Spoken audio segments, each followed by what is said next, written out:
Hello everyone, it's Tess, and today's tip is tip 430, and I was looking up articles on extraordinary routines and what tips they had to create an extraordinary routine or to get yourself moving on that path.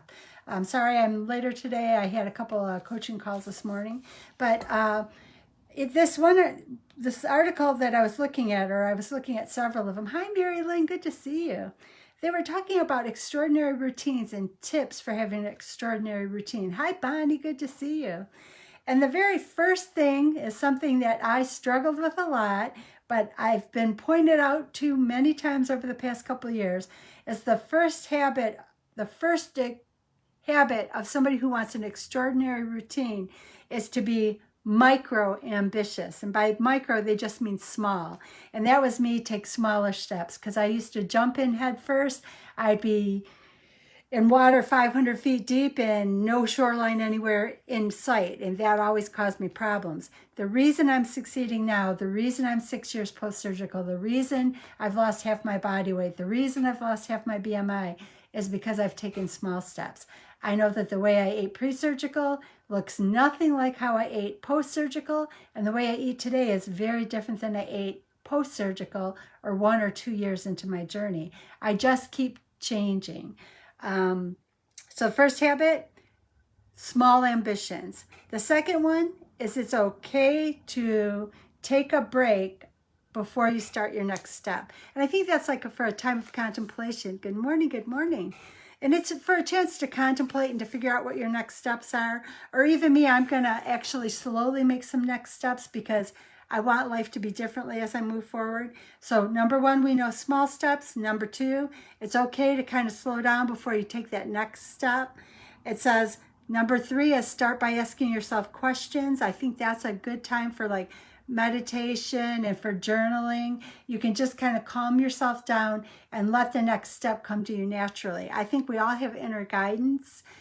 We all have prayer. We all have meditation. We all have journaling. And if we let those tools help us to calm the busy part of our mind, I think the answers come to us more naturally and they feel good. And I think that's a key too. You want to feel good about the decisions you're making because then you move forward in a better way. And also keep in mind that no matter what happens down the road, we have the ability to adjust or tweak the decision we made so that it fits better into our future. Number four, figure out what you want. That comes up a lot with Doc V and Chris Noggle, and a lot of the mentoring groups that I've worked with is that we don't know what we want. And since we don't have a clear vision of what we want, getting down the path is going to be difficult, which is kind of going back to the previous couple of comments, which were take a break and start asking yourself questions so you can identify what it is you truly want. The fifth one is listen to your frustration. What is making you feel uncomfortable? And maybe that can give a clue, because I think making decisions, we want to kind of calm ourselves so that we make decisions from a feel-good place or a quality place. And I guess that's what I'm kind of looking at it is, if you're making decisions by the seat of your pants with the fire burning your backside, it may be the quickest decision at that moment, but it may not be the best decision. So I think that calmness of taking a break between steps or asking yourself what you want helps to direct you a little bit better. The next one is get outside your own head, and I think that's kind of it too. I think we all have a box, and sometimes the best answers are outside of that box or that comfort circle. We need to create a larger comfort circle, a larger network, a larger opportunity of moving forward, because I don't think we always move forward in that way. And I think that those are all helpful tools, because even for myself, I love to move forward. In the past 2 years, I've learned the value of feeling good, and that my decisions are so much better when I come at them from a place of feeling good. So I'll just kind of go over those top 6, and then I'll go into the last 4. The first one is be micro-ambitious, which is just small steps. That was a hard one for me, but it's so much more, I'm so much more successful taking small as this word was, micro steps. Number 2 is it's okay to take a step, or it's okay to take a break instead of the next step. And I think that's about calming your mind, finding that place where you feel good, journaling, meditating, and allowing yourself to hear or to feel your guidance, to feel the answers so that you're not always reacting. The next one was start asking yourself questions. A big problem a lot of us have is we don't even really truly know what we want. Figure out what you want, which is by using those things, meditation, feel good, calming your mind, calming your thoughts, and then get outside of your head so that you can truly get in touch with who you are and what will make you feel good to move forward. Because moving forward, when you've had some time to think it through, feels good. But don't get caught up in making mistakes. Know that you've got enough skills that if you need to adjust down the road, the right answers will come to you automatically. Just go ahead and take that step down the road when it feels good, and then you'll keep going down the path. It says, number 7 is accept that there is always a waiting period.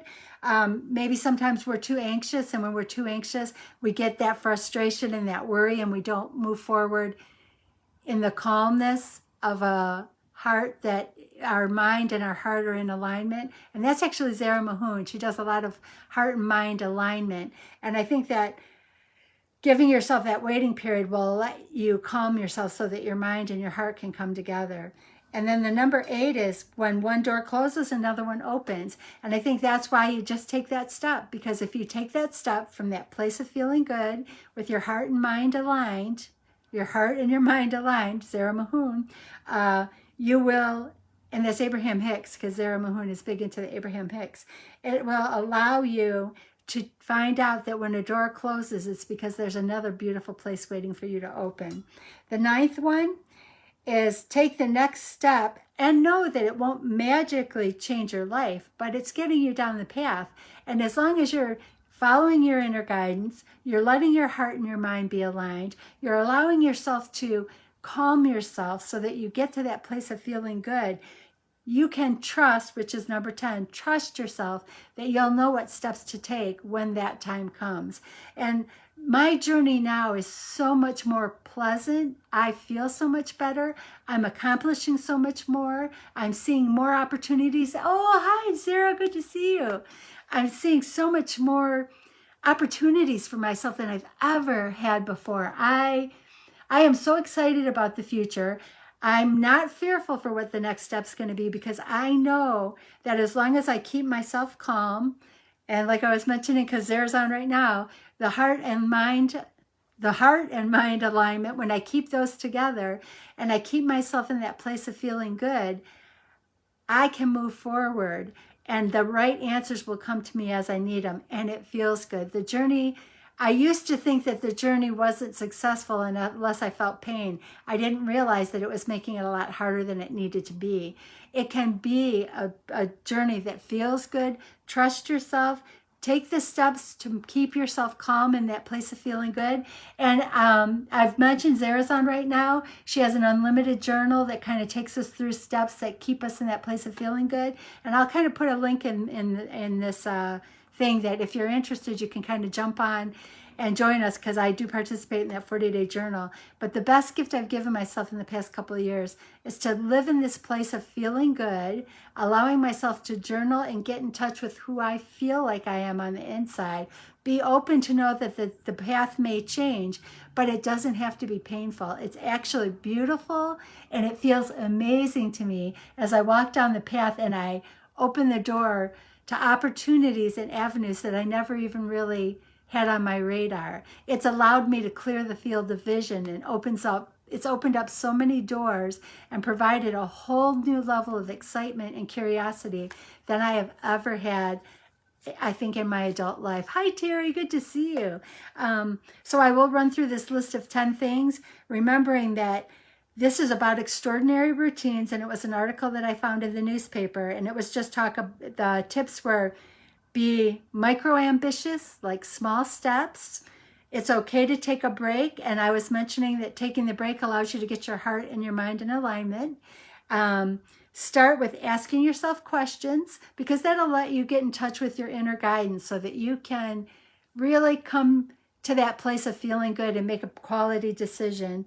And know that it may have to be adjusted later, but for right now, that might be the best decision, but it should feel good that you're moving forward on the right path. If you're frustrated, that might be that time, because it talks about listen to your frustration. If you're frustrated, that means you're lower on the emotional scale, and that's where you need to do that work with your heart and your mind alignment. Calm yourself down, journal, meditate. When you get yourself calmed down, then you can move forward. Get outside of your own head. Sometimes we get caught up spinning in circles, and that calming ourselves will help us to come back to a better place. Accept that there's always a waiting period. Enjoy the journey. That's what I'm learning. Enjoy this journey. It's beautiful. Enjoying the journey, in a lot of cases, and in every case, is the best part of the journey. So enjoy that.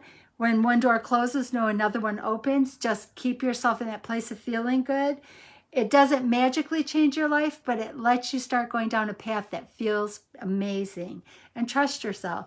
If you keep yourself in alignment, your heart and your mind, you keep yourself calm, you keep yourself feeling good, amazing opportunities open up for you. I hope you guys have an amazing holiday weekend. I just am trying to make sure I get back in here every day, because I know things have gone way late lately, but I want to keep sharing this, because in sharing this, it keeps me in that place and reminds me of all the amazing things that have happened for me in the past couple of years, and that my journey has just begun. And I welcome all of you to come forward with me, because there's amazing things waiting for all of us. All we have to do is take a few steps, micro steps, let ourselves feel good, and let the path open up before us. Thank you, and you guys have a beautiful, beautiful, for those of us in the U.S., holiday weekend. Bye-bye.